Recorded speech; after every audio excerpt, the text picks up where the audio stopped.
Pinky, this veil which covers your head is symbolic of your willingness to submit yourself to your husband and to acknowledge him as your spiritual covering. Chris, this veil on your shoulder serves to remind you of the cross and the altar on which the supreme sacrifice of God's divine love was offered.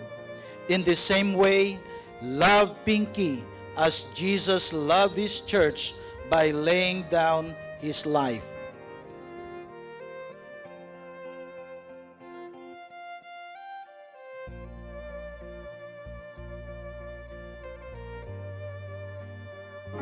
The cord is a symbol of the power of unity.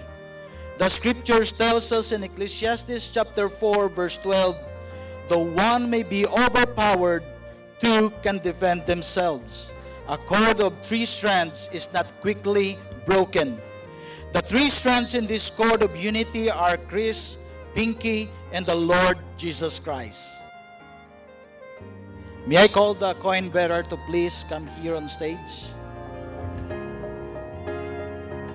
Deuteronomy chapter 8 verse 18, but remember the Lord your God, for it is He who gives you the ability to produce wealth, and so confirms His covenant which He swore to your forefathers as it is today. These coins represents prosperity, financial provisions, and that we acknowledge that God is the source and He will be the one to give us the ability to produce wealth. It is God's divine order that God ordained man to take on financial responsibility. As a symbol of this commitment, I now turn this over to Chris, who will in turn give this to Pinky. Chris, as you give these coins to Pinky, say this word.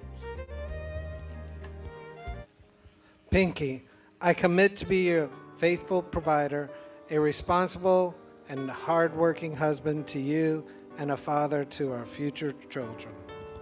I accept. At this time, the couple would have their communion. Communion is the seal of a covenant between the Lord Jesus Christ and the church.